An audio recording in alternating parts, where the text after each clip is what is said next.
Hello मेरे प्यारे दोस्तों, welcome back to your channel which is your favourite channel. So part number 20 we will start. But first of all, अगर कोई बंदा नया है, पार्ट नंबर 20 आज से देखना स्टार्ट कर रहा है, तो मैं उसके लिए बोल दूं कि हम लोगों ने अब तक 19 नंबर तक पार्ट बना दिए हैं. उसके डिस्क्रिप्शंस में लिंक मैंने दे दी है, वहां से आप वो वीडियोस को देख सकते हैं. So let be started this part number 20, the course which is a free course for you. What exactly? So let start.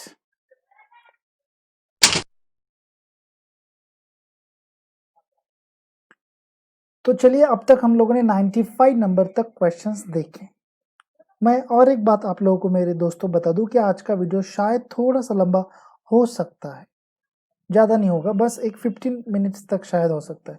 What are the types of liabilities? तो चलिए, लायबिलिटीज के टाइप्स कौन से होते हैं हम लोग देख लेते हैं. Answer where there are some types of liabilities. Number A part, fixed liabilities. Such as a fixed liability is the liability which is payable after a 1 year. Under this, long-term liabilities and non-current liabilities included, such as a debentures, shareholders, fund and equity, long-term debts and etc. तो fixed liability वो liability होती है जो fixed होती है, payable at a 1 year. जी हाँ, fixed liability is the liability which is payable after a 1 year. जी, एट अ 1 ईयर, आफ्टर एक साल के बाद में हम लोग जो लायबिलिटी पे करेंगे उस लायबिलिटी को कहते हैं फिक्स्ड लायबिलिटी. एक साल हो या एक साल से ज्यादा हो सकता है. अंडर दिस लायबिलिटीज, इसमें इंक्लूड होते हैं long term liability and non-current liabilities are included into the fixed liability. अब नॉन करंट लायबिलिटीज और नॉन लॉन्ग टर्म लायबिलिटीज कौन सी लायबिलिटीज हैं, आप मुझे कमेंट में बता दें ताकि मैं और लोगों को बता पाऊँ. तो included this liability into the fixed liability such as, इसमें मतलब long term liabilities and non current liabilities में कौन सी लायबिलिटीज इंक्लूड होती हैं? सच एज अ डिबेंचर्स उसमें इंक्लूड होते हैं, शेयर होल्डर्स फंड जिसको हम शेयर होल्डर्स इक्विटी भी कहते हैं वो भी इंक्लूड होता है, और लॉन्ग टर्म डेब्ट भी इंक्लूड होता है. दिस इज और that are the part which is our liabilities. Let's see the B part of liability. Types of liability, B part, current liability. This is a liability.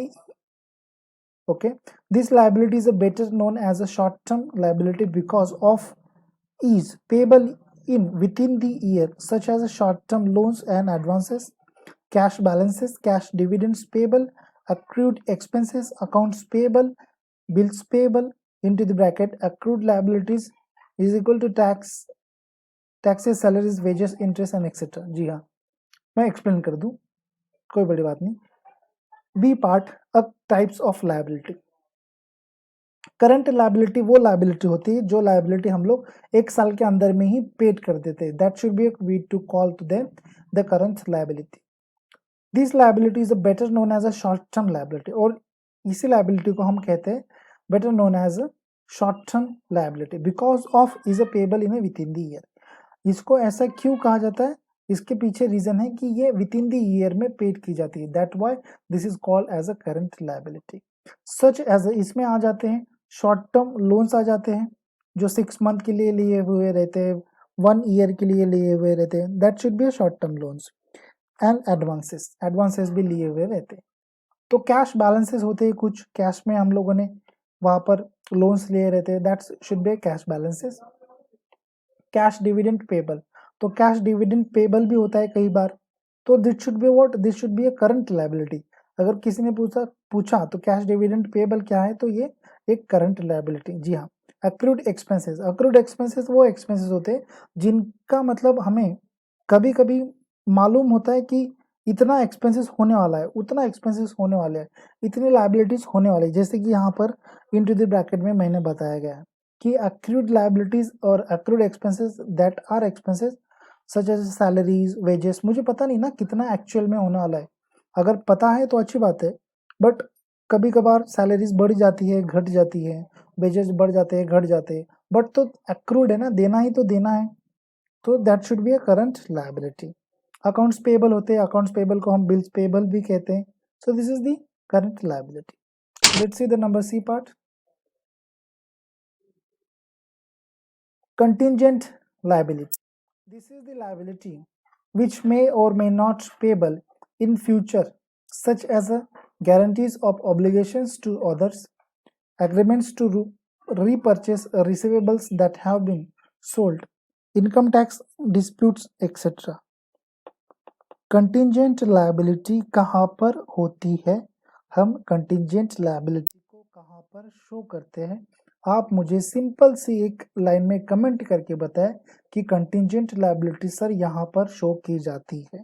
तो चलिए contingent liability होती क्या है वो मैं आप लोगों को यहाँ पर बता दूं. सो दिस इज द लायबिलिटी. ये तो एक लायबिलिटी उसके नाम से पता चल रहा है. दिस इज द लायबिलिटी विच मे और मे नॉट पेएबल. जी हाँ, एक ऐसी लायबिलिटी जो पेएबल है और नहीं भी है. व्हाट? विच मे और मे नॉट पेएबल. पेएबल भी है और नहीं भी है, बट कहां पर? फ्यूचर में. फ्यूचर में पेएबल होने वाली है, शायद नहीं होगी. क्वेश्चन टैग है उसके ऊपर, कंफ्यूजन, राइट, कंफ्यूजन है. So that should be a contingent liability. Future such as, इसमें आ जाती है गारंटीज ऑफ ऑब्लिगेशंस आ जाते हैं टू अदर्स. ऑब्लिगेशंस होते हैं मतलब जैसे कि मैंने गारंटी दे दी कि भाई इतना इतना सामने वाला पैसा देगा, बट मुझे ये गारंटी नहीं है कि सच में वो उतना ही देने वाला है क्या. तो this should be what? Guarantees of obligations to others. देखिए उसके उसके आगे क्या है? Agreements to repurchase receivable that have been sold. जो रिसीवेबल मैंने अभी जो सोल्ड कर रहा हूँ उसकी एक्चुअल प्राइस इतनी आने वाली है, उतनी आने वाली है, एग्रीमेंट के थ्रू से ही आने वाली है, नहीं आने वाला, डिस्काउंट मिलने वाला है, नहीं मिलने वाला है, ये कंफ्यूजन है. वहां पर क्वेश्चन टैग है. तो ऐसे जो भी एग्रीमेंट्स होंगे, जो repurchase receivable that have been sold होंगे, ऐसे सभी चीजें आ जाती है कंटिजेंट लायबिलिटी में. या फिर इनकम टैक्स डिस्प्यूट्स, या फिर कोई इनकम टैक्स जो होगा वो डिस्प्यूट्स होगा, अगर वो टैक्स डिस्प्यूट्स है तो वो आ जाता है कंटिजेंट लायबिलिटी में. जी हाँ, चलिए नेक्स्ट क्वेश्चन के ऊपर चलते हैं. 97 number question. What is a capital? Wealth in the form of money or other assets owned by a person or organization or available for a purpose such as starting a company or investing is a capital. Capital क्या होता है? Capital is a wealth of a company. जी हाँ, capital क्या होता है? Company की wealth होती है. So that's why here is a word which should be a come starting as a answer. Wealth in the form of money. ये wealth वो होती है जो मनी के फॉर्म में होती है. जी हाँ, wealth in the form of money और या फिर other assets own by a person, या फिर कोई ऐसी एसेट्स जो ओन बाय अ पर्सन होगी जिसको हम कैपिटल कहेंगे, और ऑर्गेनाइजेशन या फिर ऑर्गेनाइजेशन ने ओन करके रखी है वैसे एसेट्स जिसको हम कैपिटल कहेंगे, और available for a purpose such as starting a company, या फिर वो ऐसे एसेट्स जो अवेलेबल है किस पर्पस के लिए? As a purpose for starting a company. जी हाँ, और इन्वेस्टिंग या फिर इन्वेस्टमेंट करने के लिए. तो ये सभी चीजें जहां पर आ जाती है वहां पर आ जाता है कैपिटल. जनरल से थिंक है कि कैपिटल क्या होता है? कंपनी का वेल्थ होता है. That is the pointable point. Let's see the number next question. 98 number question. What is the share capital? जी हाँ, कैपिटल अलग होता है, शेयर कैपिटल अलग होता है. So let's see the share capital. Share capital is the capital which is contributed from shareholders based on its shareholders liability or a wealth. जी हाँ, share capital एक ऐसा कैपिटल होता है जो कंट्रीब्यूट होता है फ्रॉम शेयर होल्डर्स के माध्यम से, based on its share holders liability और वेल्थ. मतलब अगर मैंने एक शेयर लिया और आपने एक शेयर लिया, जी, तो ये दोनों शेयर मिलाकर जो कैपिटल बनेगा उसको हम कहेंगे share capital. Exactly. The share capital is the capital which is contributed from shareholders based on its shareholders liability or wealth. और ये liability होती है, wealth होती है कंपनी की, liability होती है किनकी? शेयर होल्डर्स लोगों के लिए. ये मतलब कंपनी के लिए liability है शेयर होल्डर्स लोगों के लिए. जी, क्या बताने का प्रयास था? सिंपल सा कि कंपनी में अगर हम लोगों ने इन्वेस्टमेंट किया है शेयर्स में, तो कंपनी शेयर्स में इन्वेस्टमेंट हम लोगों ने करने के बाद में वो कंपनी की लायबिलिटी हो जाती है. So that's why we call to them shareholders liability. Let's see the next question. 99 number question. What are the types of share capitals? Share capital के कितने सारे टाइप्स है बताइए. What are the types of share capital? तो आप लोग बताइए comment करके, आप लोगों को कौन से टाइप्स याद हैं. आप लोग बोलेंगे sir preference share capital, equity share capital, redeemable preference share capital, irredeemable preference share capitals. बस हो गए खत्म शायद. The main capital is the authorized share capital. Under this capital, issued and unissued capital. Under the issued capital, subscribed capital and unsubscribed capital. Under the subscribed capital, there is a two types of which is a called up capital and uncalled capital. And under the uncalled capital, have a two types of which is a reserve and unreserved capital. Oh, what are the types of share capital? यहाँ पर अगर share ये word मैं हटा दूं तो ये क्या हो जाएगा, पूरे कैपिटल के टाइप्स हो जाएंगे. जी हाँ, शेयर कैपिटल भी कहते हैं, कैपिटल भी कहते हैं, बट अगर शेयर हटा दे तो ज़्यादा परफेक्ट रहेगा. What are the types of capital? So the main capital is the authorise share capital. सबसे बढ़िया ऊपर बैलेंस शीट में हम लोग इसी को डबल अंडरलाइन करके रखते हैं. Authorise capital, authorise share capital double underline होता है. जी हाँ, तो मुझे एक बात बता दीजिए कि ऑथराइज शेयर कैपिटल को और क्या कहा जाता है. जी हाँ, कमेंट करिए. The main capital is the authorise share capital. सबसे पहला वाला कैपिटल होता है ऑथराइज शेयर कैपिटल. उसके अंडर में, अंडर दिस कैपिटल मतलब ऑथराइज शेयर कैपिटल के अंडर में आते हैं issued capital and unissued capital. जो कैपिटल इशूड होता है उसको बोलते हैं इशूड कैपिटल, जो अनइशूड होगा उसको बोलते हैं अनइशूड कैपिटल. अब इशूड कैपिटल को पकड़ लेते हैं. जी हाँ, अनइशूड का कोई संबंध नहीं. इशूड कैपिटल के अंडर में देखिए, under the issued capital, under the issued capital we have a capital as a subscribe and unsubscribe capital. हमारे पास में दो कैपिटल आते हैं इशूड कैटेगरी में. एक होता है subscribe capital and unsubscribe capital. Subscribe से याद आया, अगर आप हमारे चैनल पर नए हैं, आपको वीडियो अच्छा लग रहा है तो आप प्लीज़ एक सिंपल सा लाइक कर दीजिए और चैनल को सब्सक्राइब प्लीज़ कर लीजिए ताकि आप लोगों को और ज़्यादा वीडियोस के बारे में पता चले. तो चलिए, मैं बता रहा था इशूड कैपिटल के अंदर में थे दो कैपिटल. कौन सा वाला? First one is a subscribe capital and second one is a unsubscribe capital. आगे बढ़ते हैं. अब सब्सक्राइब ले लेते हैं, अनसब्सक्राइब को छोड़ देते हैं. Under this subscribe capital there is a two types. अब सब्सक्राइब कैपिटल के बीच में दो टाइप्स आते हैं. कौन से? Which is a called up capital and uncalled capital. देखिए यहाँ पर सब्सक्राइब कैपिटल है जी, तो सब्सक्राइब कैपिटल में आता है called up capital and uncalled capital.